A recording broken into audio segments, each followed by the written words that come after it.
Millionaire's cruel mother invited his ex-fiancé to humiliate her, but she came with triplets and taught her a lesson. The champagne glass in Constance Martinez's hand trembled slightly as she descended the grand staircase of the Peninsula Chicago ballroom. Her eyes locked onto mine with the kind of fury that only comes from a plan falling spectacularly apart. "How unexpected to see you, Aaliyah." She said my name like it tasted bitter. "And you've brought children." I smiled, keeping my hand steady on my daughter's shoulder. "My children," I corrected her. "Let me introduce you. Sophia, Lucas, Maya. Say hello to Mrs. Martinez." The three of them chorused their greetings in perfect unison, exactly as we'd practiced. I watched Constance's face drain of color as she looked at them, really looked at them, and saw what everyone else in that ballroom was already calculating. "How old are they?" Her voice had gone tight. 6. They'll be 7 in March. I let that sit in the air between us. Let her do the math. Let everyone do the math. March, 9 months from the June evening 7 years ago, when her son had stood in her drawing room and chosen his mother's approval over the woman he'd promised to marry. "March," Constance repeated slowly. 7 years ago in March. That would have been exactly 9 months after Julian ended your engagement. "Yes," I said simply. "The timing is quite precise, isn't it?" Behind her, I heard a sharp intake of breath. Julian had arrived. I didn't need to turn to know he was there. I could feel his presence the way you feel a storm coming, that electric change in the air that means everything's about to break wide open. But to understand how I got to that moment, standing in a ballroom full of Chicago's wealthiest elite with 3 children my ex-fiancé never knew existed, you need to know what Constance Martinez did to me 7 years ago. You need to understand why this invitation wasn't about reconciliation. It was about destruction, and why I decided to turn her weapon back on her in the most spectacular way possible. The invitation had arrived on a Tuesday afternoon in Minneapolis, delivered by private courier to the front desk of Marcus Innovations, the tech consulting firm I'd built from absolutely nothing. My assistant Jade brought it to my office with the kind of careful expression people wear when they're carrying a live grenade. "This just came for you." She set the cream-colored envelope on my desk like it might explode. "Hand-delivered." The courier said it required your personal attention. I knew what it was before I touched it. Only one family in Chicago used that particular shade of ivory cardstock with gold leaf edging, the kind of stationery that cost more per sheet than most people spent on groceries. The Martinez family had always believed that even their paper should announce their superiority. "Want me to stay while you open it?" Jade hovered near the door, her concern evident. "No, I'm fine." I kept my voice steady, professional. The lie came easily after 7 years of practice. She left reluctantly, closing the door with a soft click that seemed too loud in the sudden silence. I stared at that envelope for a full minute before picking it up. My hands didn't shake. I'd trained them not 2 years ago, right around the time I'd learned that survival meant performing strength even when you felt like breaking. The letterpress was expensive, formal, exactly what you'd expect from a woman who measured worth in bloodlines and bank accounts. "You are cordially invited to the Martinez Foundation annual charity gala celebrating 20 years of philanthropic excellence. Saturday, November 18th, 7 o'clock in the evening. The Peninsula, Chicago. Black tie required." But it was the handwritten note beneath the formal invitation that made my chest tighten. That elegant cursive I'd recognize anywhere, the same handwriting that had been on the note left at my apartment 7 years ago, explaining why I would never be suitable for her son. "My dear Aaliyah," the words dripped with false warmth, "I do hope you'll attend this year. It would mean so much to see how you fared since leaving our family. I've told everyone such wonderful stories about you. It would be a shame if you didn't appear to confirm them. With warmest regards, Constance Martinez." The threat was elegant and unmistakable. She'd been spreading stories, the kind that could damage a reputation, undermine a business, destroy the careful credibility I'd spent 7 years building in the tech world. This invitation wasn't a social courtesy. It was a summons, a command performance where I'd be expected to play the role she'd written for me, the girl from the South Side who'd reached too high and learned her place. Constance Martinez was inviting me to my own humiliation. I set the invitation down carefully and turned my chair toward the window.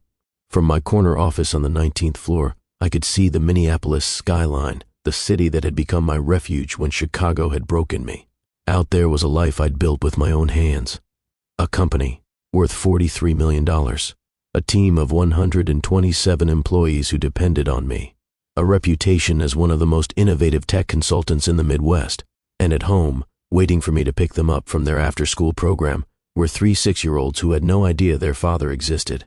Sophia, with her serious dark eyes and mathematical mind that could solve problems 2 grades above her level.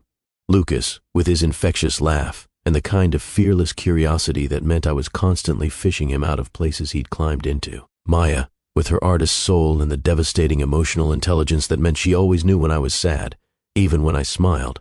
They were mine, completely, utterly, fiercely mine. I'd built them from my own body and raised them with my own hands and loved them with a ferocity that still sometimes surprised me. They had Julian's eyes and his stubborn chin and his quick intelligence, but they were mine in every way that mattered. And he had no idea they existed. 7 years ago, when I'd left Chicago with my heart in pieces and my future uncertain, I'd driven straight through the night to Minneapolis. I'd cried until I couldn't see the road and had to pull over at a rest stop somewhere in Wisconsin. I'd sat in that parking lot at 3 a.m. and made a decision. I would survive this. I would build something that no one could take from me. I would become someone who didn't need Julian Martinez or his mother's approval or Chicago's old money acceptance. 3 weeks later, I discovered I was pregnant. 6 weeks after that, an ultrasound revealed triplets. And I'd made another decision. Julian had chosen his mother over me. He'd stood in that drawing room and said the words that still echoed in my head sometimes late at night. Perhaps we've been too hasty, Aaliyah. Mother has raised some valid concerns about compatibility. Our backgrounds are very different, and I have responsibilities to my family's legacy. He'd chosen comfort over courage. He'd chosen his mother's classist prejudices over the love he'd promised would last forever. Why would I give him the chance to reject our children the same way he'd rejected me? So, I'd built my life in Minneapolis, started my consulting firm with a laptop and determination and the kind of desperation that makes you work 20-hour days. I'd been 6 months pregnant when I landed my first major client, 8 months pregnant when I hired my first employee. I'd gone into labor with the triplets during a video conference and had given birth to all 3 within 45 minutes, alone except for the medical team because I'd burned every bridge to my past. And I'd survived. More than survived. I'd thrived. But now Constance was threatening that, spreading stories designed to undermine everything I'd built, reminding Chicago's elite and anyone who'd listened that Aaliyah Marcus was just a girl from the South Side who'd tried to marry above her station and failed, that she wasn't trustworthy, wasn't capable, wasn't worthy of the success she claimed. I pulled out my phone and called the one person who'd been there through everything. She didn't. Ramona's voice went sharp with anger when I explained about the invitation. Tell me that woman did not have the audacity to summon you like you're some kind of servant who needs to appear for inspection. She absolutely did. I kept my voice calm, but my free hand had formed a fist. And Ramona, I've been doing some research. She's been talking. Subtle things at fundraisers and charity events. Little comments about how she tried to help a promising young woman once, but the girl wasn't ready for their world. How some people can't handle the pressure of real society. That's defamation. It's careful enough that I can't prove damages. But it's affecting the foundation. I've had 3 major donors suddenly pull out of meetings this month. Corporate sponsors who were interested in partnering are going silent. She's poisoning my reputation, and she's doing it slowly enough that I can't fight it directly. Ramona was quiet for a moment. So what are you going to do? Show up and let her parade you around as proof that she was right about you? Or skip it and let her tell everyone you were too ashamed to appear? Neither. I felt something crystallize in my chest, hard and bright and dangerous. I'm going to go, and I'm going to bring the triplets. The silence on the other end of the line stretched so long I thought the call had dropped. Aaliyah. Ramona's voice finally came through, careful and measured. Think about what you're saying. You're talking about revealing Julian's children at a public event specifically designed to humiliate you. That's nuclear. Good. I stood up, pacing to the window. I'm tired of being her cautionary tale. I'm tired of being the story she tells at parties about the girl who wasn't good enough. She wants to humiliate me by reminding everyone I'm the ex-fiancé who got left behind. Fine. I'll show her exactly what I've built without her family, without their money, without their approval. I'll introduce her to the 3 grandchildren she doesn't know exist, the ones she'll never have access to because she chose cruelty over kindness. And Julian, what about him? He'll learn he has children. In the most public, spectacular way possible. I felt my jaw tighten. He made his choice 7 years ago, Ramona. He chose his mother's opinion over our future.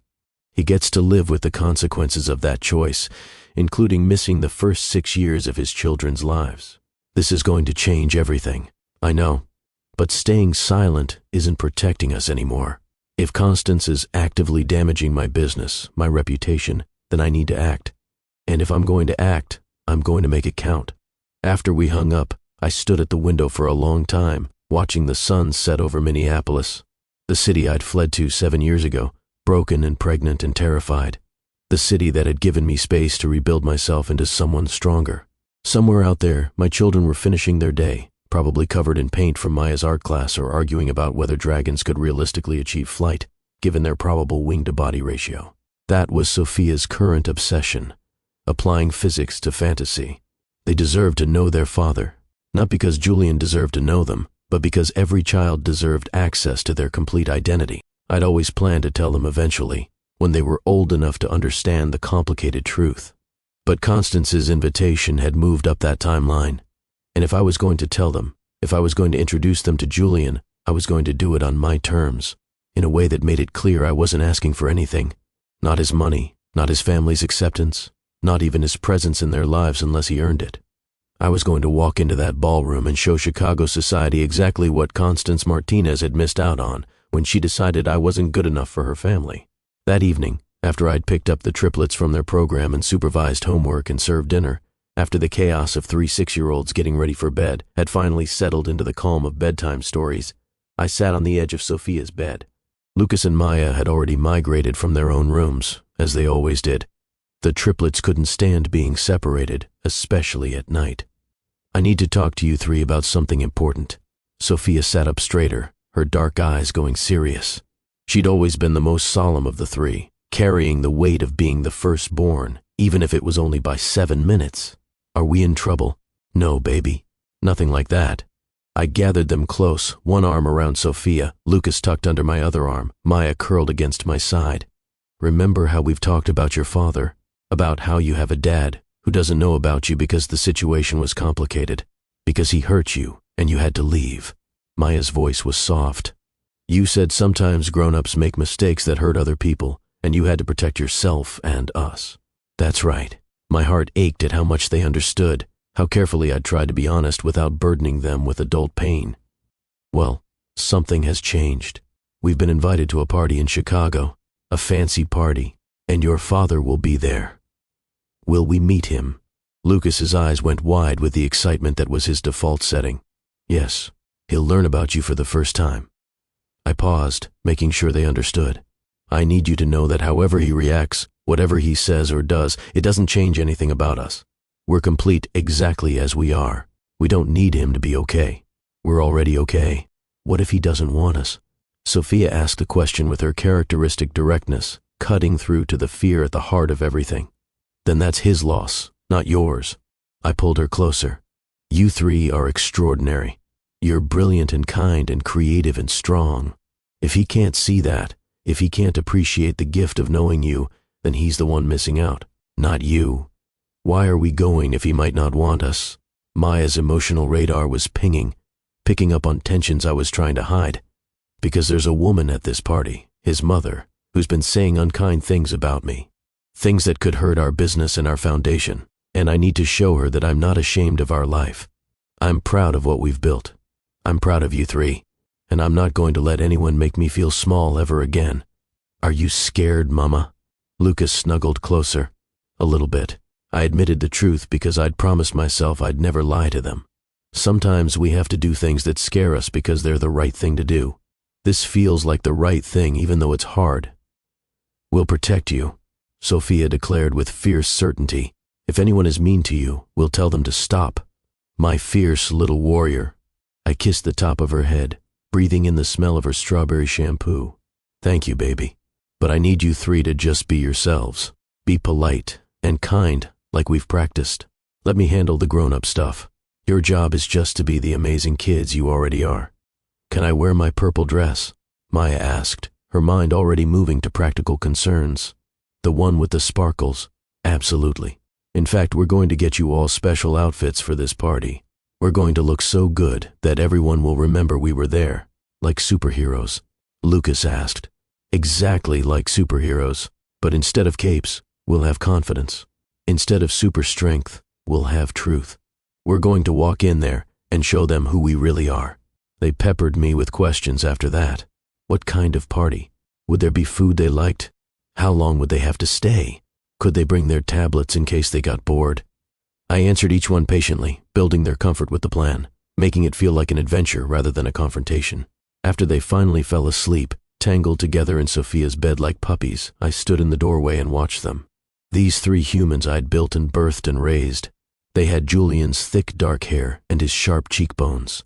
They had my skin tone, that beautiful blend that made strangers ask intrusive questions about their heritage. They had both of our intelligence and neither of our fear. They were going to change Julian's life in about 2 weeks. And Constance's, and probably mine all over again.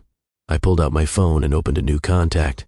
Rebecca Chen, the publicist I'd worked with on the foundation launch. If I was going to do this, I was going to do it right. She answered on the second ring. "Aaliyah, it's late. What's up? How would you like to handle the most dramatic social event of the Chicago season?" "I'm listening. I need you to very carefully, very subtly leak information that I'll be attending the Martinez Foundation Gala. Make sure there's photo coverage. Make sure people are paying attention. Can you do that without it looking like I arranged it?" There was a pause, and I could practically hear Rebecca's mind working.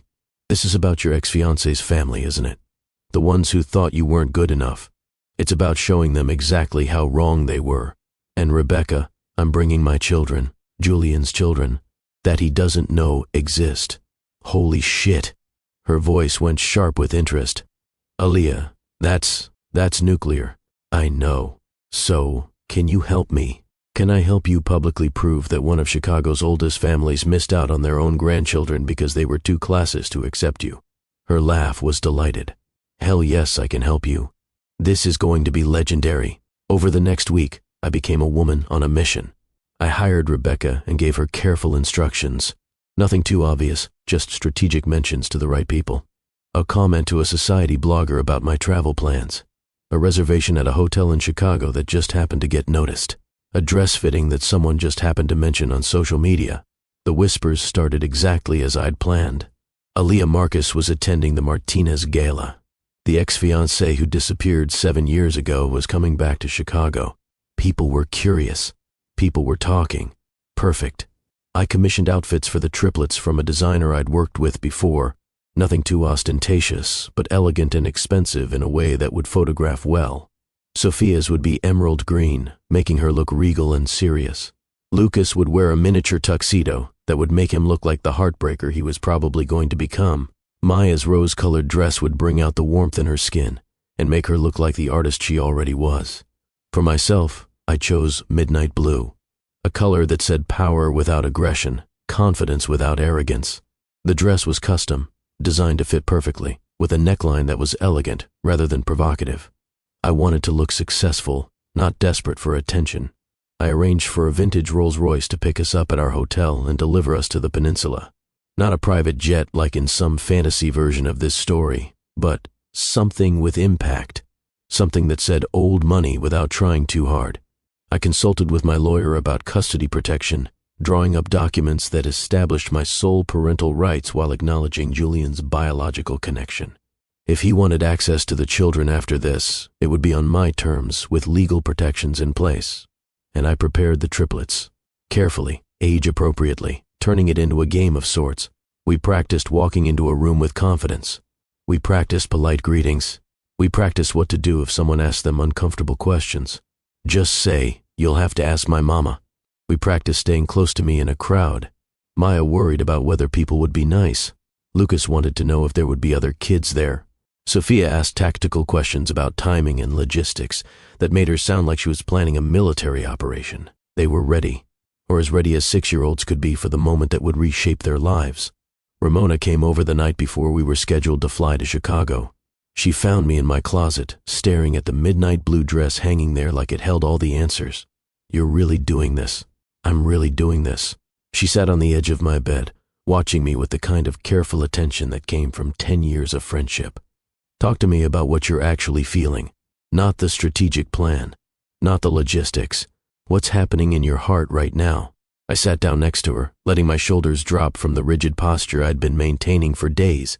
I'm terrified that if I see him, all the old feelings will come back, that I'll remember how much I loved him before he broke me, that the triplets will love him immediately and I'll have to share them, that Constance will find some way to hurt us even more, that I'm making a huge mistake exposing my children to this, and I'm angry. So angry that she thinks she can summon me like I'm still that 23-year-old girl who was desperate for her approval. I'm angry that Julian never looked for us, never wondered if there were consequences to that last time we were together. I'm angry that I've had to do this alone for 7 years while he got to just move on with his life. Good. Ramona's voice was fierce. Use that anger. Let it fuel you.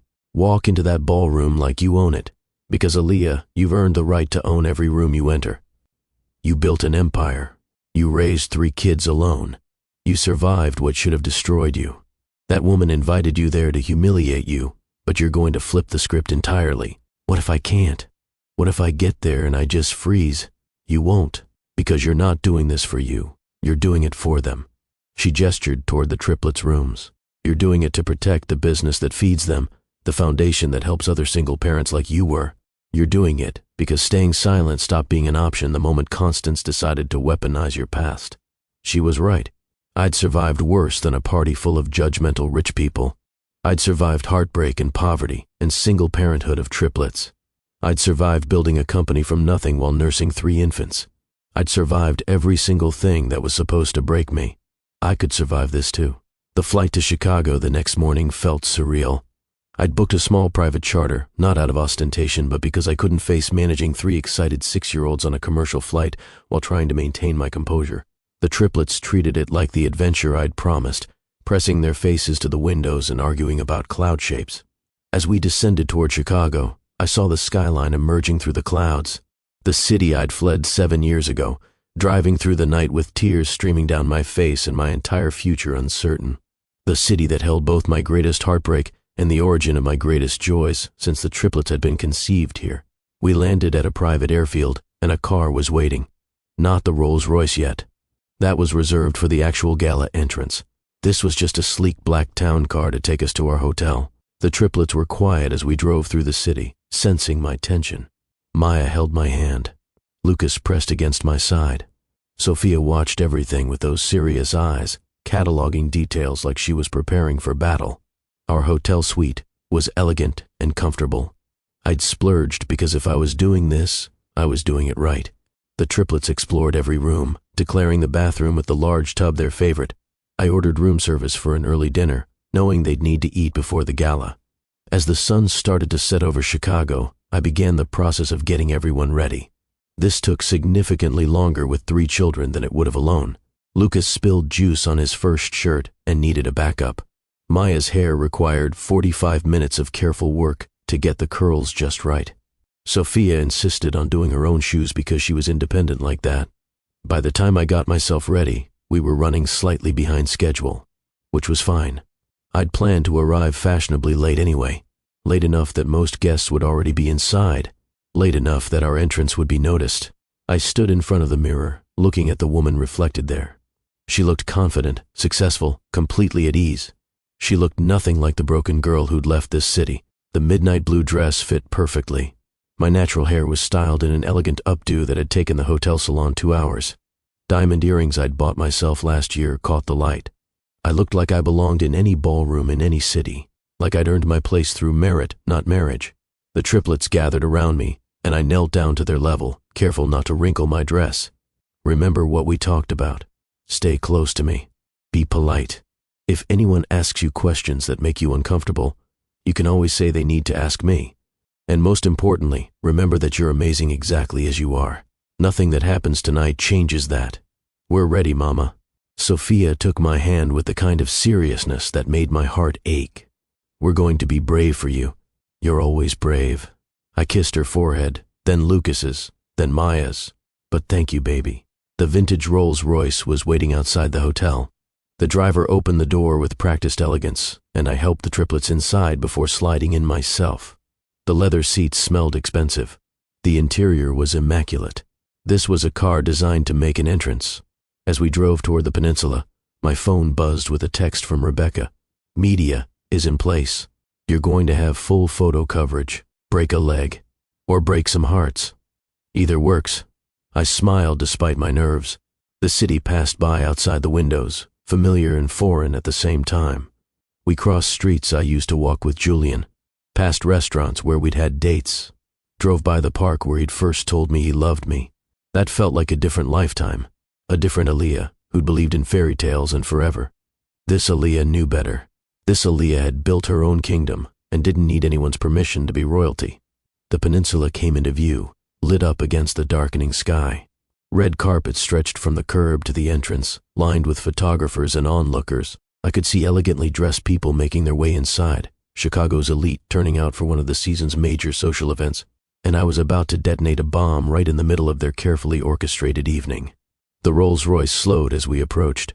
I could see heads turning, people trying to identify who was arriving in such a dramatic vehicle. The photographers readied their cameras. Are you ready? I asked the triplets one more time. Ready. They chorused together. Then let's go show them who we are. The driver opened my door, and I stepped out into the flash of cameras. I heard the immediate whisper of recognition rippling through the crowd. That's Aaliyah Marcus, the ex-fiancé. She actually came. I turned back to the car and extended my hand. Sophia emerged first, blinking in the sudden brightness of camera flashes, but maintaining her composure. Then Lucas, who waved at the cameras like he'd been doing this his whole life. Then Maya, who held my hand tightly but smiled her beautiful, genuine smile. The whispers intensified. She has children. Look at them. How old are they? Do you think? Count backward from, oh my God.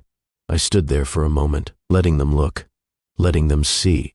3 beautiful children with their father's features mixed with mine.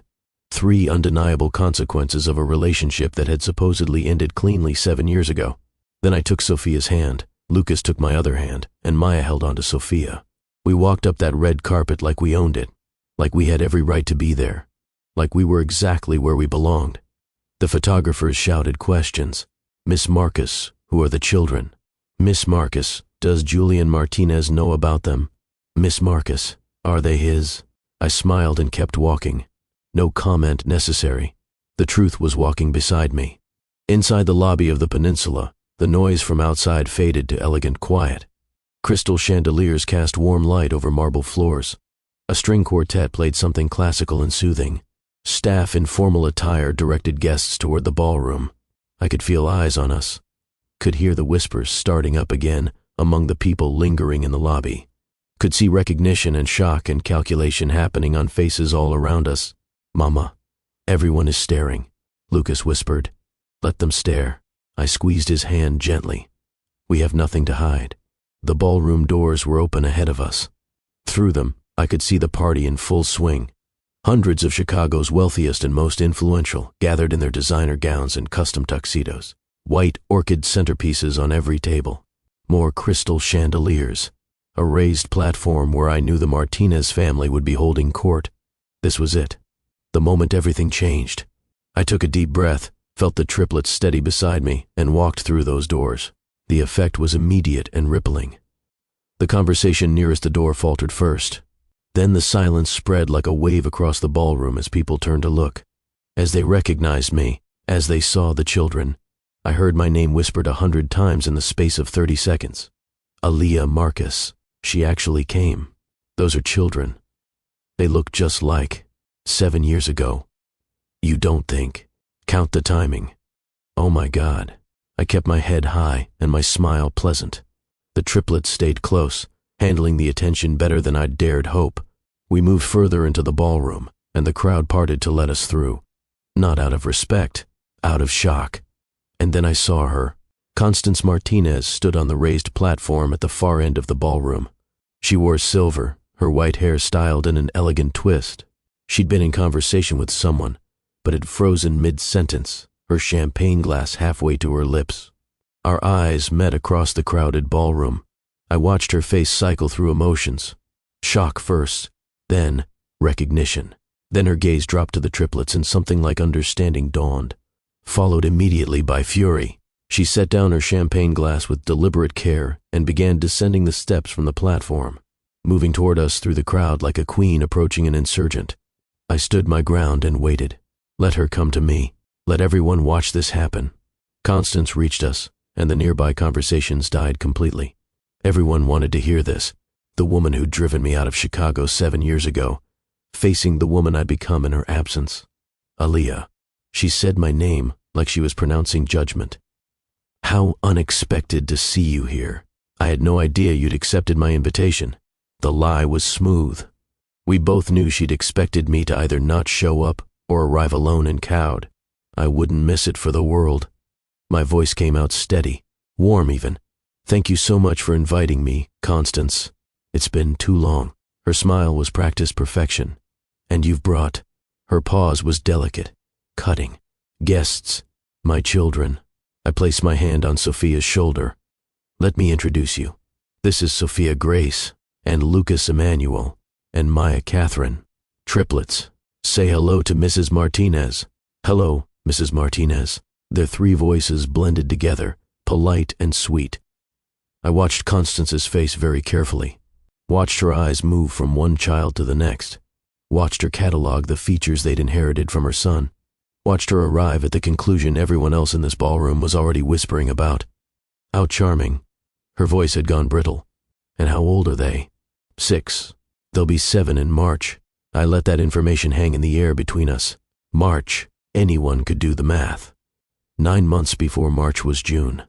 June, 7 years ago, was when Julian had ended our engagement at his mother's insistence. March. Constance repeated the word slowly. Her champagne-holding hand was shaking now. Her carefully maintained composure was cracking at the edges. 7 years ago in March. That would have been. She didn't finish the sentence. She didn't have to. Exactly 9 months after your son decided we were incompatible. I kept my voice pleasant, conversational, like we were discussing the weather. Yes, the timing is quite precise, isn't it? Before Constance could respond, a voice cut through the tension like a blade through silk. Mom, what's going on? Julian Martinez stood about 10 feet away, looking exactly as I remembered and completely different all at once. Still tall, still handsome in that effortless way wealthy men managed. His dark hair showed silver at the temples now. His tuxedo was custom, perfect. But there was something in his eyes that hadn't been there before. Something tired, something that looked like regret worn into a permanent expression. His gaze moved from his mother to me, and I watched his entire face transform. Shock first, so profound he actually took a step backward. Then recognition, his eyes widening. Then something that might have been joy, lighting up his features for just a second. Aaliyah. My name came out like a prayer, like an apology, like every unsaid word from 7 years ago. Then his eyes dropped to the children standing beside me, and everything stopped. All the color drained from his face. His hand came up to his chest like he was having trouble breathing. His eyes moved from Sophia to Lucas to Maya and back again, cataloging features, making connections, doing math that was 7 years too late. He looked back at me, and the devastation on his face was almost physical. Are they?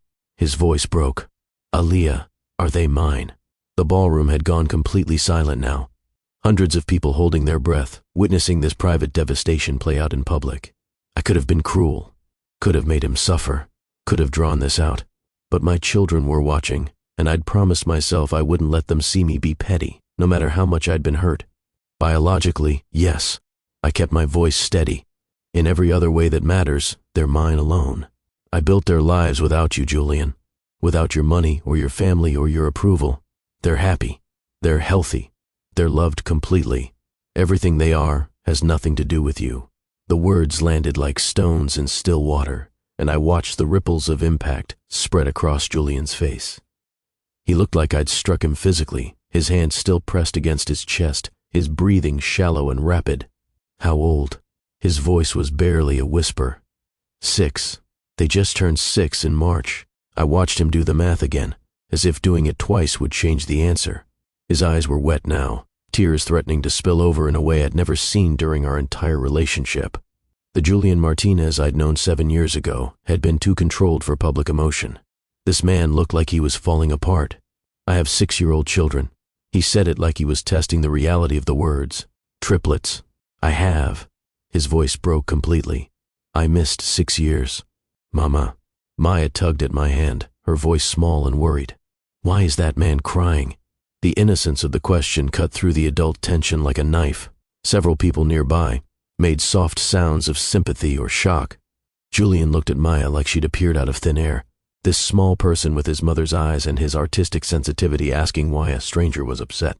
Because sometimes grown-ups cry when they're sad about things they can't change.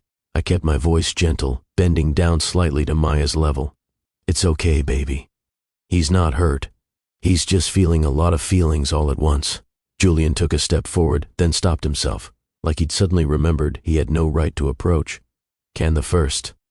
His voice was hoarse. Can I talk to you? Please. Somewhere private. No. Constance's voice cut through sharply. She'd been standing frozen, but now she came back to life with a vengeance. Julian, this is neither the time nor the place for whatever this is. We have guests. We have responsibilities. Julian turned to his mother, and something in his expression made several people take a step back. I'd never seen him look at Constance with anything other than deference, even when he'd been breaking my heart at her instruction. Responsibilities. He repeated the word like it tasted bitter. Like the responsibility I had to Aaliyah 7 years ago when you convinced me to end our engagement. Like the responsibility I had to my unborn children that I didn't even know existed because I was too much of a coward to fight for the woman I loved. Constance's face went pale, then flushed with anger. Julian, lower your voice. You're making a scene. Good. Julian's voice rose instead. Let everyone hear this. Let them all know that my mother convinced me to abandon the best thing that ever happened to me because Aaliyah came from the South Side instead of the North Shore. Let them know that her classist prejudice cost me 7 years with my children. The crowd around us had grown, people abandoning all pretense of not listening. This was the most dramatic thing to happen at a Chicago society event in years, and everyone knew it. You're being hysterical. Constance tried to regain control. This woman shows up unannounced with children who may or may not be. They're mine. Julian cut her off. Look at them, Mother. Really look at them. They have my eyes. My hair. He stopped, his voice breaking again. They're beautiful, and they're mine, and I didn't know they existed because you made sure I was too ashamed of loving someone outside our social class to fight for her. I wanted to interrupt, to remind him that he'd made his own choices, that blaming Constance entirely was too easy. But he was still talking, 7 years of words pouring out in a flood. Do you know what I've been doing for the past 4 years, Mother? Therapy. Trying to figure out why I couldn't sustain a relationship. Why I was so profoundly unhappy despite having everything our family's money could buy. And you know what I learned? That I destroyed the only real thing I ever had because I was more afraid of disappointing you than I was of losing Aaliyah. Julian. I said his name quietly, but it cut through his speech. The children. He stopped, looking at Sophia, Lucas, and Maya, who were watching this adult meltdown with varying degrees of confusion and concern. His face crumpled with fresh shame. I'm sorry. I'm so sorry. You shouldn't have to. He took a shaky breath. You're right. This isn't appropriate in front of them. Constance seized the moment. Perhaps we should all take a breath and discuss this privately. Surely that would be better than... No. I kept my voice pleasant but firm. There's nothing to discuss privately, Constance. I didn't come here to negotiate or reconcile. I came here because you've been spreading stories about me. Subtle little comments at fundraisers and charity events about how I wasn't ready for your world, how I couldn't handle the pressure, how I was a poor choice that you heroically saved your son from. The color rose in Constance's cheeks, confirmation of the accusation. Those stories have been affecting my business, damaging my foundation's fundraising, undermining the reputation I've spent 7 years building. So I decided to come here and show everyone exactly what you drove away when you decided I wasn't good enough for your family. I straightened to my full height, my hand still resting protectively on Sophia's shoulder. I built a $43 million company. I employ 127 people. I started a foundation that provides resources to single parents building businesses while raising children. Alone, because I lived that experience and I know how hard it is. I did all of that without a single dollar from the Martinez family. Without your connections or your approval or your son. My voice carried across the silent ballroom, and I let it. Let them all hear this. Let Constance's carefully constructed humiliation backfire completely. You invited me here to remind everyone that I was the girl from the South Side who reached too high and learned her place. But here's what you fail to understand, Constance. I never needed to be good enough for you. I just needed to be good enough for myself and my children. And we're extraordinary, all on our own. The silence after my words was absolute. I could hear my own heartbeat, could feel the triplets standing steady beside me, could sense the shift in the room as people's sympathy and judgment redirected from me to Constance. You're absolutely right. Julian's voice was quiet but clear. About all of it. I was a coward.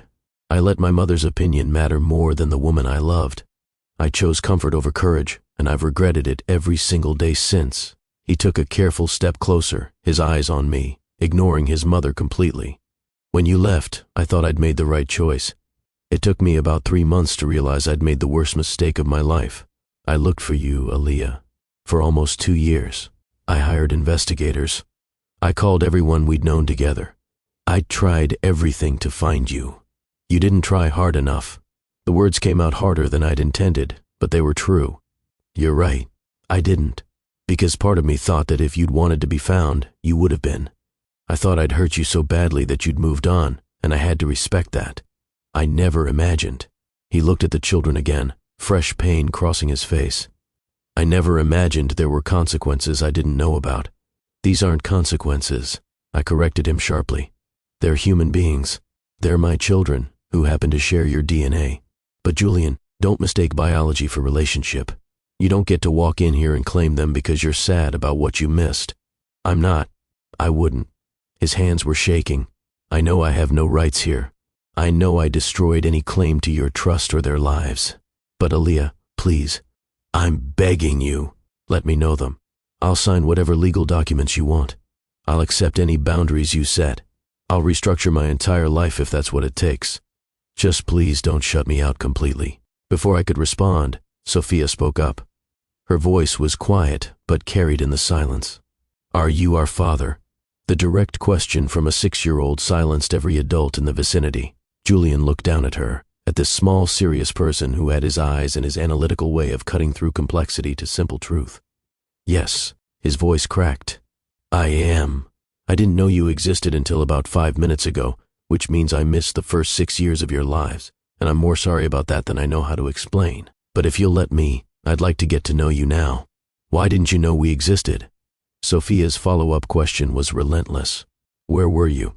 That's complicated. Julian started, but Sophia cut him off with the kind of brutal honesty only children possess. Adults always say things are complicated when they don't want to explain. I'm 6, not stupid. Despite everything, I saw several people around us smile at that. Julian actually laughed, a broken sound that was half sob. You're absolutely right. You deserve a real answer. The truth is, your mom and I had a relationship that ended badly. When she found out she was pregnant, she made the decision not to tell me. That was her choice to make, and I understand why she made it, even though I wish things had been different. It was a diplomatic answer that didn't assign blame. I respected him for that, even as I prepared to add necessary context. The relationship ended badly because he chose someone else's opinion over our future. I kept my voice neutral, factual. I left Chicago because staying would have been too painful. I built our life in Minneapolis without his help or knowledge. Those are the facts. Lucas, who'd been quiet up to this point, suddenly spoke up. So you were sad, and you left, and you didn't tell him about us because you were mad. Something like that, I acknowledged. But I wasn't just mad, baby. I was hurt and scared and trying to survive. Sometimes adults make choices that don't make sense to children because we're dealing with feelings that are too big to explain simply. Were you mean to Mama? Lucas asked Julian directly, with the kind of straightforward moral judgment that children excel at. Yes, Julian didn't hesitate. I was selfish and careless with her feelings. I hurt her badly. That's not her perception or opinion. That's fact. And I've regretted it every day since. The honesty seemed to satisfy Lucas more than any excuse would have. He nodded slowly, apparently done with his interrogation for now. But Maya had her own question, her voice soft and worried. Do you want to be our dad now? Very much, Julian said immediately. If you'll let me try, even though you missed all the baby stuff. Maya pressed. Mama says the baby stuff was really hard, especially because I missed it. Julian's voice was thick with emotion. "I'd like to be here for everything that comes next, if you and your brother and sister will give me a chance." Sophia looked at Lucas, who looked at Maya. They did that silent triplet communication thing they sometimes did, entire conversations happening in glances and tiny expressions. "We'll think about it," Sophia finally declared with the seriousness of someone making a corporate decision. Then she turned back to me. "Can we go now, Mama? This is a lot." "Yes, baby. We can go." I'd accomplished what I came here to do, made my statement, shown Constance and everyone else exactly what they'd missed. There was no reason to stay and be further spectacle. "Wait." Julian's voice was desperate. "Please. Can we talk? Tomorrow, maybe. Somewhere private. Just to discuss. To figure out. Give me your number." I pulled out my phone, the simple smartphone I used for business, nothing ostentatious. "I'll think about it and contact you if I decide there's something to discuss." He rattled off his number with the speed of someone afraid I'd change my mind. I saved it without comment. Then I took Sophia's hand, and Lucas took my other hand, and Maya held on to Sophia, and we turned toward the exit. The crowd parted for us like we were royalty, which, in a way, we were. We'd just rewritten the evening's narrative entirely. This was no longer Constance Martinez's elegant charity gala. This was the night Aaliyah Marcus brought Julian Martinez's secret children to Chicago and changed everything. As we walked toward the doors, I heard the explosion of conversation behind us. Everyone talking at once, phones coming out to text and call and spread the news. By morning, this would be all over Chicago society. By afternoon, it would be national news. Tech consultant reveals billionaire's secret children at charity gala. I didn't care. Let them talk. The truth was out now, and it was a truth that made me look strong, not weak. A truth that showed I'd survived and thrived despite being rejected by one of Chicago's most powerful families. We made it to the lobby before I heard footsteps running behind us. I turned, ready to face whatever came next, but it wasn't Constance or Julian. It was a woman about my age, elegant in a green dress with kind eyes. "Miss Marcus," I just wanted to say. She paused, choosing her words carefully. "What you did in there was incredibly brave, and your children are beautiful. Thank you." I wasn't sure what else to say. My mother is on the foundation board with Constance. She smiled wryly. "I've heard the stories she's been telling about you, how you weren't ready for their world, how it was better that things ended when they did." She held out her hand. "I'm Rebecca Chen. My husband and I run a tech investment firm. We'd love to talk to you about your company and your foundation. I think what you're doing is remarkable, and I'd like to help if you're open to it." I shook her hand, surprised. Rebecca Chen. I knew the name. Her firm had significant influence in the Midwest tech scene. I'd be very interested in that conversation. "Excellent." She handed me a business card. "Call me next week. We'll set something up. And, Miss Marcus," she glanced back toward the ballroom, "some of us are tired of the old guard and their prejudices. Chicago is ready for new voices. Yours deserves to be heard." After she walked away, Ramona, who I'd texted to meet us in the lobby, appeared with our coats. Her eyes were bright with barely suppressed excitement. "Please tell me that went the way I think it went." "It went exactly the way I planned." I helped the triplets into their coats. "Let's get out of here before anyone else wants to have a conversation." The Rolls-Royce was waiting outside. We climbed in, and as we pulled away from the peninsula, I looked back one time. Through the lit windows, I could see the party continuing, but I knew the entire dynamic had changed. Constance's perfect evening had become the night she lost control of her narrative. "Mama," Sophia's voice was small. "Are you okay?" "I'm better than okay, baby." I pulled all three of them close. "I'm proud of you three for being so brave and polite, even when it was strange and overwhelming. Proud of us for showing up and telling our truth. Proud of the life we've built together." "Is that man really our father?" Lucas asked. "Yes, he is." "Will we see him again?" "I don't know yet." I answered honestly.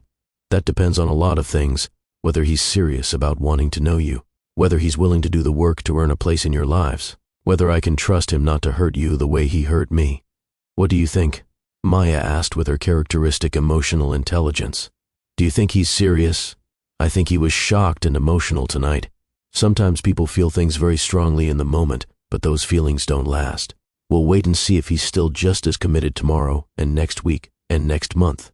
People prove who they are through actions, not words."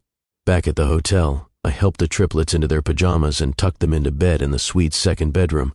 They were exhausted from the emotional intensity of the evening, falling asleep quickly in a tangle of limbs and stuffed animals they'd insisted on bringing from home.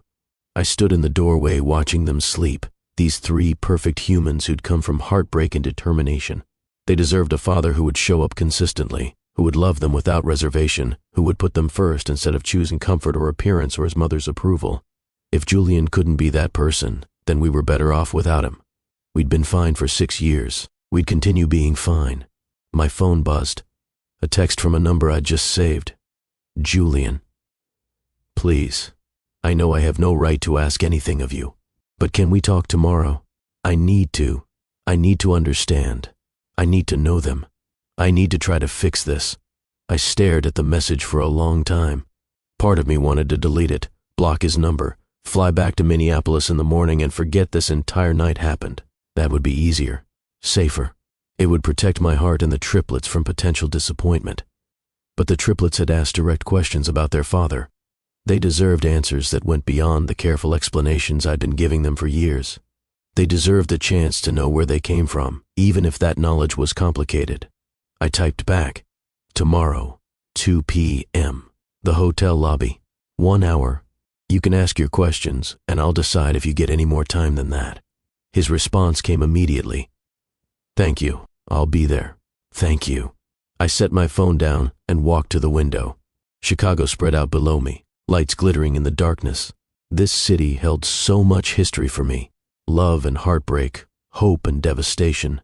The end of one life and the beginning of another. Tomorrow I'd face Julian again, this time without an audience, without the armor of a public confrontation to protect me.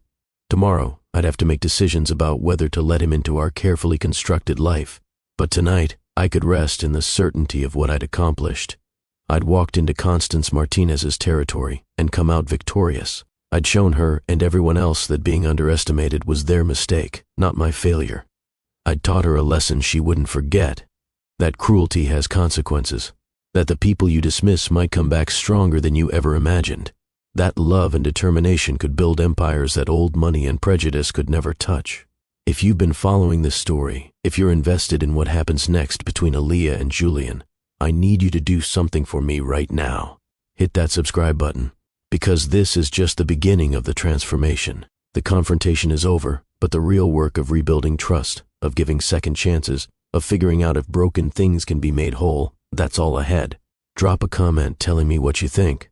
Does Julian deserve a chance to know his children? Can people really change? Or is Aaliyah setting herself up for more heartbreak? Your perspective matters, and I read every single comment. Now let's see what happens when Julian shows up tomorrow, ready to beg for what he doesn't deserve but desperately wants. The next morning came too quickly. I woke to find all three triplets had migrated to my bed sometime during the night, a tangle of small warm bodies seeking comfort after the strangeness of the previous evening. I lay there for a moment, watching them sleep, memorizing their faces like I did sometimes when I was feeling particularly aware of how fast they were growing. Sophia's face was serious, even in sleep, her brow slightly furrowed like she was solving problems in her dreams. Lucas had somehow ended up perpendicular to everyone else, 1 foot on my pillow. Maya was curled against my side, her hand holding onto my sleeve like she was afraid I'd disappear. My phone showed 8:17 a.m. I had texts from Rebecca Chen confirming our future meeting, from Ramona asking how I was feeling, from my assistant Jade asking if the Chicago trip had gone well, and 3 more messages from Julian, sent at midnight, 3 a.m., and 6 a.m. respectively. I know you said 2 p.m. I'll be there. I just can't sleep. I can't stop thinking about them, about you, about everything I missed. I'm sorry for texting multiple times. I just need you to know that I'm serious about this, about wanting to be their father. I'll do whatever it takes. I've been awake all night looking at the photos that are already online from last night. They're so beautiful. Sophia has my mother's nose, not Constance, my actual mother who died when I was young. And Lucas has my smile. And Maya looks like you when you were young. I have a photo of us from 7 years ago, and she could be your clone. I set the phone down without responding. He didn't need reassurance or engagement yet. He needed to sit with his feelings and figure out if they were sustainable or just the shock of sudden discovery. The triplets woke gradually, stretching and yawning. We ordered room service breakfast, and I let them watch cartoons while I showered and tried to prepare mentally for the conversation ahead. What did you say to a man who'd broken your heart 7 years ago and now wanted access to the children he'd never known existed? How did you evaluate whether someone had genuinely changed or was just performing growth? How did you protect your children from disappointment while still giving them the opportunity to know their father? I didn't have answers. I just had instinct and determination and a fierce protective love that would destroy anyone who hurt my babies. At 1:30, I called Ramona to come sit with the triplets. She arrived 15 minutes later, taking one look at my face and pulling me into a hug. You've got this. Whatever you decide, it'll be the right choice because you're making it from a place of strength, not fear. What if I'm wrong? What if I let him in and he hurts them? Then you'll handle it the same way you've handled everything else that tried to break you. You'll survive and adapt and protect them. But Aaliyah, you can't make decisions based on what ifs. You can only make them based on what is. She was right. I kissed the triplets goodbye, reminded them to behave for Auntie Ramona, and headed down to the lobby. Julian was already there. He'd clearly been there for a while, pacing near the entrance, with the kind of nervous energy that suggested he hadn't slept. He wore jeans and a sweater, casual clothes that made him look younger and more vulnerable than the tuxedo had. His hair was disheveled like he'd been running his hands through it. He saw me and froze, then walked toward me with careful steps, like I might bolt if he moved too quickly. Thank you for meeting me. His voice was hoarse. Is there somewhere we can talk, privately? There's a coffee shop attached to the hotel. I led the way, very aware of him following close behind. We found a quiet corner table. A server came over and I ordered tea. Julian ordered coffee he probably didn't need given how wired he already looked. After she left, silence stretched between us. Julian seemed to be struggling for where to start. I waited. This was his meeting, his request. He could drive the conversation. I don't know how to do this. He finally said, I don't know how to apologize for something this big. I don't know how to explain, how to make you understand. You don't need to make me understand.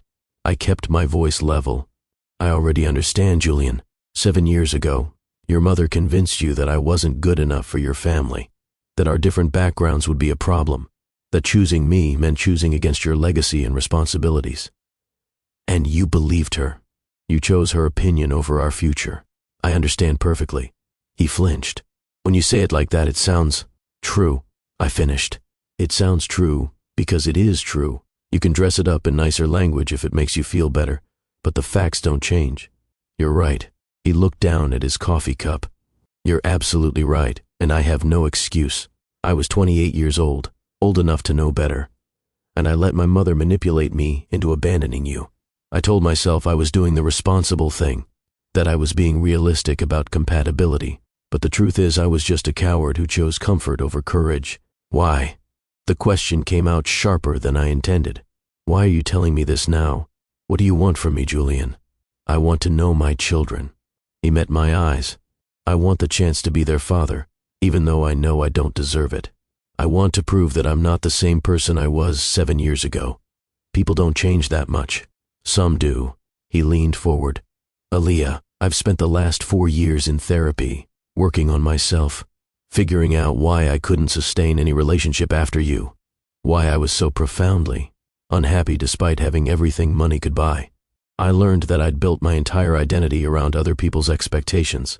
My mother's, my father's before he died. The family legacy. I'd never figured out who I was separate from all that. And who are you? I challenged. Separate from all that. Someone who wants to be better. Someone who's trying to be better. I cut ties with my mother 2 years ago, after she interfered in a business deal to maintain control over me. We haven't spoken since. I restructured my company to be less dependent on the family name. I started volunteering with a mentorship program for kids from underserved communities because I wanted to do something that actually mattered instead of just making money. That's all very nice. I kept my voice neutral. But Julian, wanting to be better and actually being better are different things. You can tell me you've changed, but I need to see it. And more importantly, my children need to see it. If you're going to be in their lives, you have to be consistent. You don't get to show up when it's convenient and disappear when it's hard. I know. I'll sign anything. Legal documents establishing your custody and my limited access. A contract stipulating how often I'll visit and what happens if I fail to follow through. Whatever you need to feel safe letting me try. I don't want a contract, I said quietly. I want your word. And then I want you to prove your word means something by showing up consistently over time. Not grand gestures. Not expensive gifts. Just presence. Reliability. Being there when you say you will be. You have my word. He said it like an oath. Aaliyah, I will show up. I will be consistent. I will put them first. Just please, give me the chance. I studied his face, looking for signs of deception or performance, but all I saw was desperate sincerity and bone-deep regret. Here's what I'm willing to offer, I said slowly. You can visit Minneapolis twice a month. Supervised visits, with me present, in public places until trust is established. You can video call them once a week at bedtime if they're comfortable with it. You will not make promises you can't keep. You will not buy their affection with expensive gifts. You will not speak negatively about me or the choices I made to them, ever. If you agree to these terms and follow them consistently for 6 months, we'll reevaluate and potentially expand access. I agree, he said immediately. To all of it. When can I see them? When can we start? Today. I made the decision in the moment, trusting my instinct. You have 1 hour. We'll go to the park across from the hotel. You can meet them properly, not in a ballroom full of people. You can start learning who they are. But Julian, I'm warning you now. If you hurt them, if you let them down, you'll never get another chance. I will make sure of it. I won't. His eyes were wet again. I promise you, Aaliyah, I won't waste this. An hour later, we walked into the park across from the hotel. It was a beautiful November day, unseasonably warm, with kids playing on the playground and people walking dogs and the city humming around us. The triplets spotted Julian immediately. They went quiet, grouping together in that defensive formation they sometimes used when facing something uncertain. Hi. Julian stopped a respectful distance away, kneeling down to be at their eye level. I know yesterday was overwhelming and strange. I'm sorry about that. I was very surprised and emotional, and I didn't handle it very well. I'd like to try again, if that's okay with you. Sophia stepped forward slightly, assuming her role as protector and spokesperson. What do you want to try again? Meeting you. Getting to know you. Learning about the things you like and the things that make you who you are. Why? Lucas asked. You didn't want to know us before. I didn't know you existed before. Julian's honesty was careful. Your mom left Chicago when you were still very tiny, before you were born, and she made the choice not to tell me about you. She had good reasons for that choice, reasons that were about protecting herself and you. So I missed your whole lives so far, and I'm very sad about that. But now that I do know, I'd like to be part of your lives going forward, if you'll let me. What if we don't let you? Sophia's bluntness was characteristic. Then I'll respect that. Julian didn't hesitate. You don't owe me anything just because we're biologically related. I have to earn the right to be your dad, and if I can't do that, or if you decide you don't want me in your lives, that's your choice to make. The answer seemed to satisfy Sophia. She looked at Lucas and Maya. That silent communication happening again. We'll give you a chance, she finally said. But if you're mean to Mama, or to us, we'll tell you to go away. That's fair. Julian's smile was shaky. I promise I'll try very hard not to be mean. Can I ask your names? I know from last night, but I'd like to hear them from you. I'm Sophia Grace Marcus. Sophia pronounced each name with precision. I'm 6 3/4. I like mathematics and science and reading. I want to be an engineer when I grow up. Those are excellent goals. Julian's interest seemed genuine. What kind of engineer? I'm not sure yet. Maybe architectural.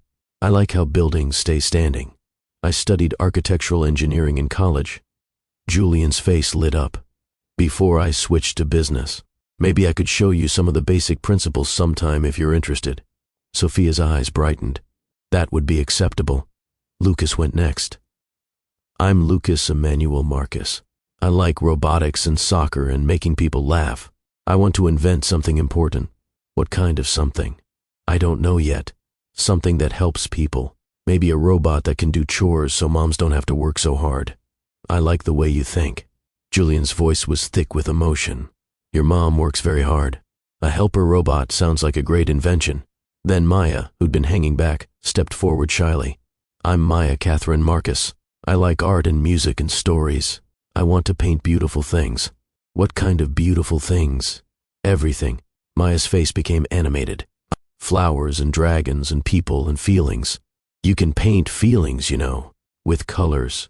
I didn't know that, Julian said seriously. But it makes sense. What color is happy? Yellow, Maya said immediately. Or sometimes pink. What color do you think sad is?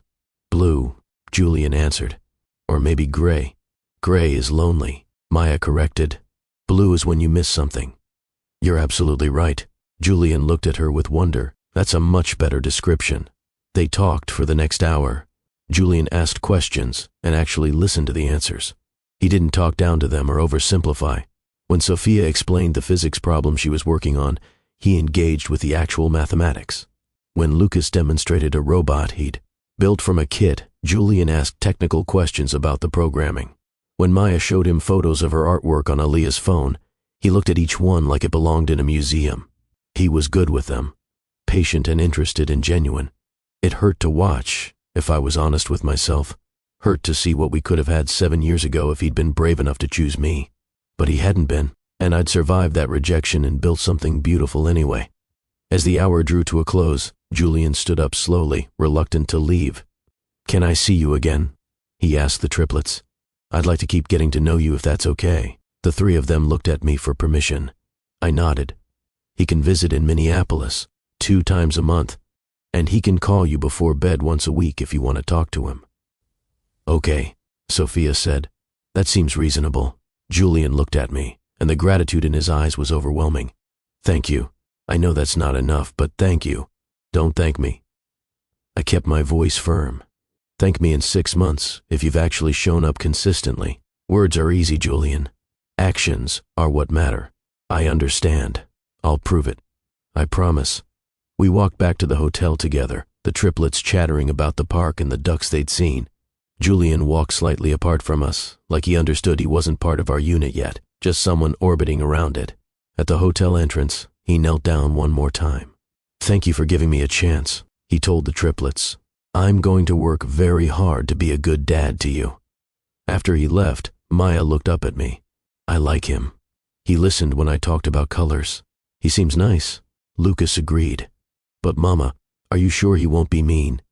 I'm not sure of anything yet, baby. I gathered them close. That's why we're going to go slow and see if he keeps showing up. People prove who they are through time, not through one good afternoon. Over the next 6 months, Julian proved himself through accumulated consistency. He flew to Minneapolis every other weekend without fail. He showed up when he said he would, never late, never with excuses.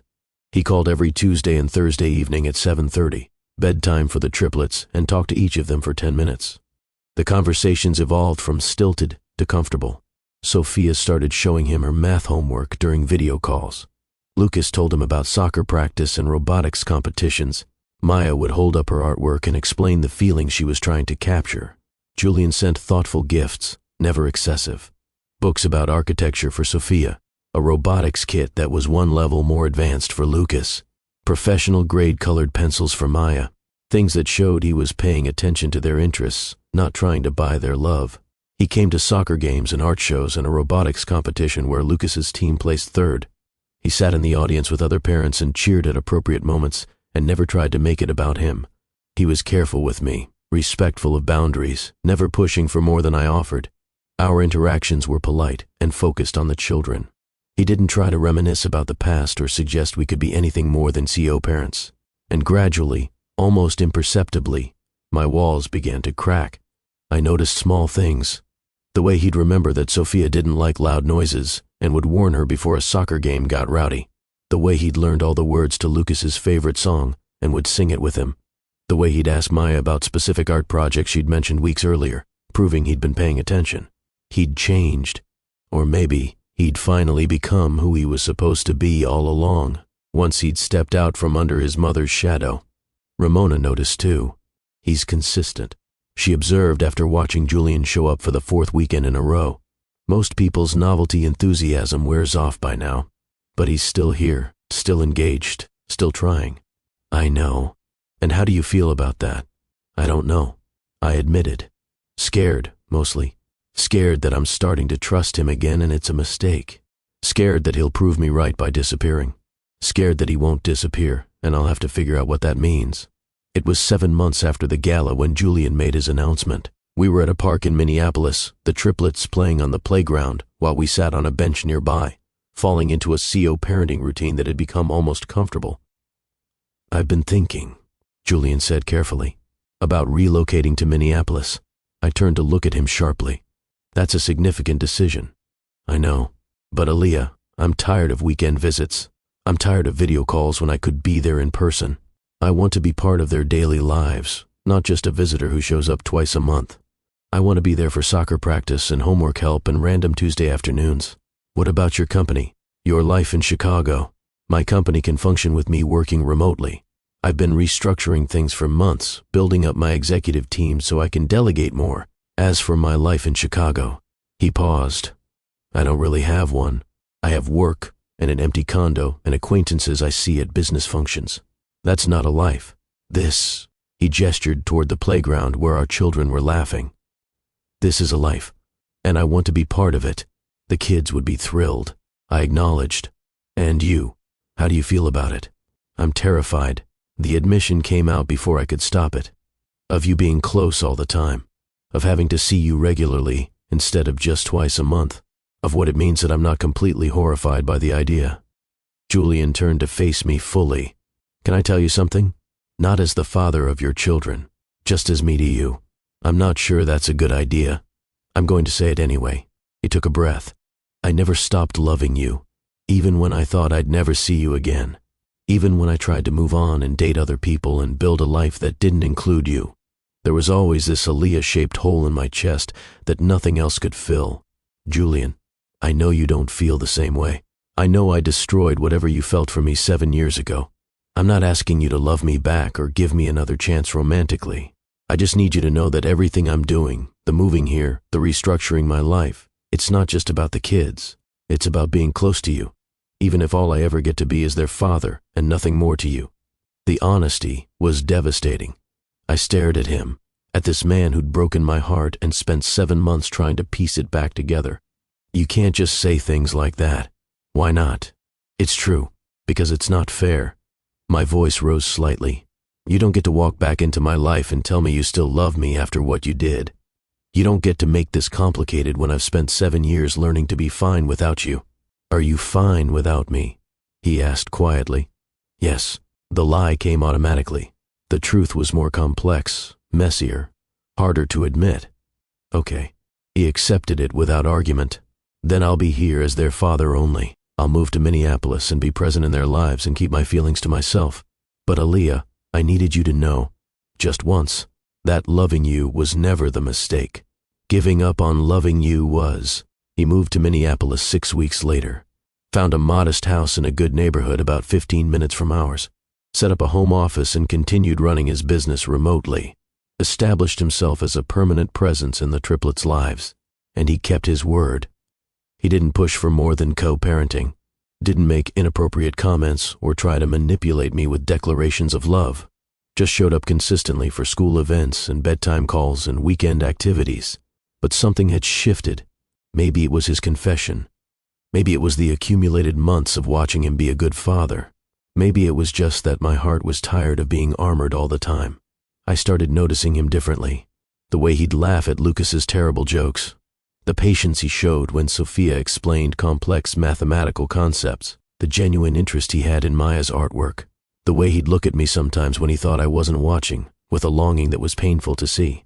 A year after the gala, almost to the day, I found myself in an unexpected situation. It was Thanksgiving.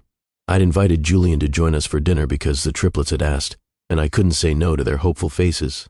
Ramona was there too, and her husband David, and a few other friends who'd become family over the years. The dinner was chaotic and loud and full of laughter. Julian fit into it seamlessly, helping in the kitchen and entertaining the kids and making everyone comfortable.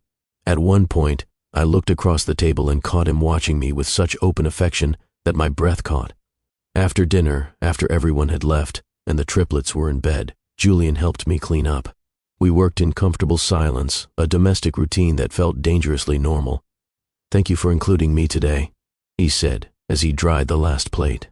"It meant a lot. The kids wanted you here." I kept my voice neutral. "Just the kids."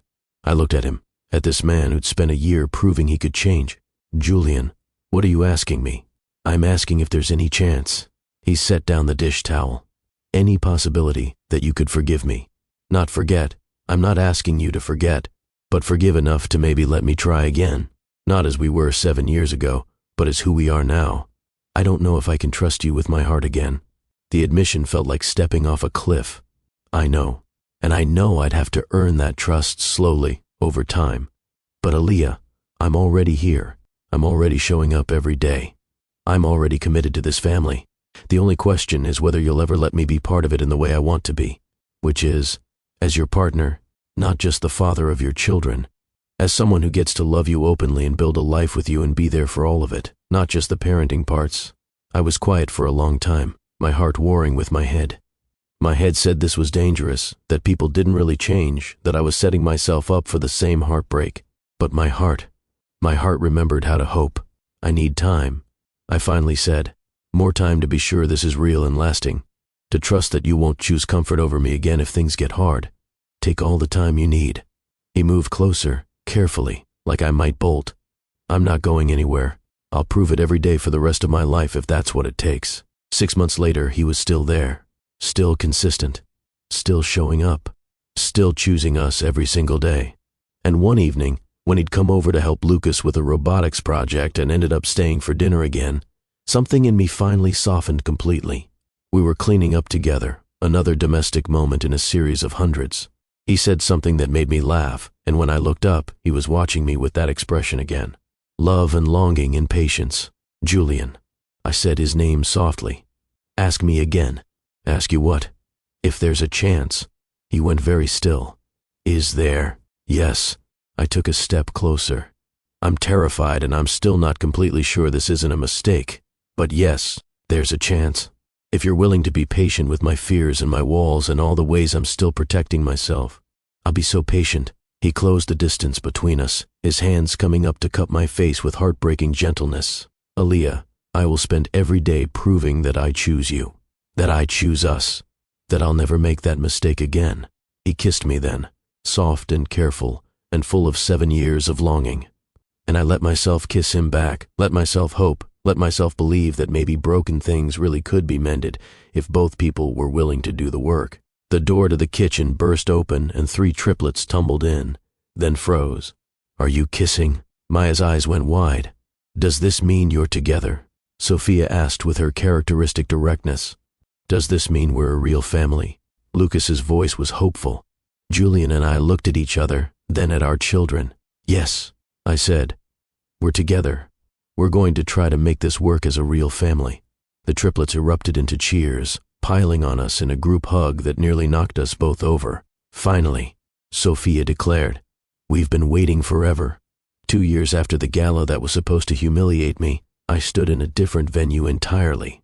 The opening of the Marcus Martinez Foundation, combining Julian's resources with my vision to support single parents building businesses while raising children. Julian stood beside me as we cut the ribbon. Not behind me, not in front of me, but beside me as an equal partner. The triplets, now 8 years old, charmed donors and press with their confidence and joy. And then, in the middle of the celebration, Constance Martinez appeared. I saw her before Julian did. She stood at the entrance, uninvited and unwelcome, wearing her signature silver and an expression that mingled fury with something that might have been regret. Julian followed my gaze and his entire body went rigid. "Excuse me," he said to the donor he'd been speaking with, then walked toward his mother with purpose. I should have followed, should have been there for the confrontation, but I was frozen, watching from a distance. Their conversation was too quiet to hear over the party noise, but I could read Julian's body language. Firm, unyielding. After a few minutes, Constance's face went pale, then flushed with anger. She said something sharp. Julian shook his head. Then he walked back to me, leaving her standing there alone. "What did you say to her?" I asked quietly. "That she's not welcome in our lives until she can apologize to you. Really apologize, without conditions or qualifications. That I choose you and our children, And if she can't celebrate that choice without her prejudice and cruelty, then she can leave. She'll never apologize. I know. And that's her loss, not ours. Constance left without approaching anyone else. Her exit was quiet, defeated, nothing like the powerful matriarch who'd orchestrated my humiliation 2 years earlier. I watched her go and felt no triumph, no vindication, just quiet certainty that I'd made the right choices, not just in showing up to that gala with my children, but in every hard decision since, in giving Julian a chance to prove himself, in letting my walls down slowly, in choosing hope over fear. That night, after the foundation opening, after the triplets were asleep, Julian and I sat on my back porch with glasses of wine and the comfortable silence that came from really knowing someone. "Thank you," he said quietly, "for giving me a second chance I didn't deserve. You earned it." I corrected. "Every day for 2 years, you earned it. That's how second chances work. Not given freely, but won through consistent action. I'll keep earning it. Every day for the rest of our lives." I leaned against him, letting myself feel safe in his presence. "You know what the best part of all this is. Not that Constance's plan backfired. Not even that the foundation is successful. What? That I never needed you to validate me. I built my empire before you came back. I raised our children into amazing humans without your help. I proved my worth completely independent of you or your family. So when I chose to let you back in, it wasn't from weakness or need. It was from strength and choice. That is the best part." Julian agreed. "You didn't need me. You wanted me. There's a huge difference." We sat there in the darkness, two people who'd loved and lost and found each other again, not as we'd been, but as who we'd become through surviving. This is the truth about heartbreak and redemption. The people who hurt you don't owe you transformation. You owe yourself survival. You owe yourself the work of building something so beautiful from the ruins that the destruction becomes irrelevant. I showed up to that gala to teach Constance Martinez a lesson, but the real lesson wasn't for her. It was for everyone who's ever been told they're not enough. Everyone who's been dismissed or underestimated or rejected by people who thought they were better. Your worth is not determined by who rejected you. It's determined by who you become despite the rejection. I built an empire. I raised extraordinary children. I survived devastation and turned it into fuel for triumph. And when the man who broke my heart proved through years of consistent action that he'd learned to choose differently, I was strong enough to risk loving him again. Not because I needed him, but because I wanted to. Not from fear of being alone, but from confidence that I'd be fine either way. That's the lesson. Not revenge, not vindication, just the quiet power of knowing your worth and refusing to let anyone make you feel small. If this story moved you, if you believe in the power of choosing yourself first and second chances earned through action, I need you to do something. Share this story. Let it remind someone that their past doesn't define their future, that the people who underestimate them are making a mistake, not revealing a truth. Subscribe to Mr. Kingsley Luck's stories because this is what we do here. We tell the truth about pain and power and the extraordinary strength it takes to build beautiful lives from heartbreak. And remember, the best response to cruelty isn't more cruelty. It's building a life so full of love and purpose and joy that cruelty can't touch you anymore. Aaliyah Marcus walked into that ballroom with her children and changed everything, not through revenge, but through truth. Not by tearing Constance down, but by standing so tall that the difference became obvious. Years later, when the triplets are teenagers asking about how their parents got together, this is the story I'll tell them. That love lost can be love found again if both people are willing to grow. That mistakes can be learning experiences instead of life sentences. That forgiveness is possible when paired with genuine change. But I'll also tell them this, that their mother never needed their father to be whole. That she built her kingdom before he came back. That she survived and thrived and became extraordinary all on her own. And that when she chose to love him again, it was from a place of power, not weakness. From choice, not need. That's the legacy I'm building for them. Not a fairy tale where someone saved me. A real story where I saved myself and then chose to share that strength with someone who'd proven himself worthy of it. This is Aaliyah Marcus's story, but it's also yours if you need it to be. The story of surviving what should have destroyed you, of building empires from ruins, of teaching lessons not through revenge but through simply becoming so undeniably successful that the people who dismissed you have to live with their mistake. Go build your empire, raise your children, prove your worth to yourself, not to the people who couldn't see it. And if second chances come, evaluate them carefully. Not all transformation is genuine, but some is. And you'll know the difference by watching actions over time, not believing words in moments. You are extraordinary, even if someone once made you feel like you weren't, especially if someone made you feel like you weren't. Now go show them what they missed.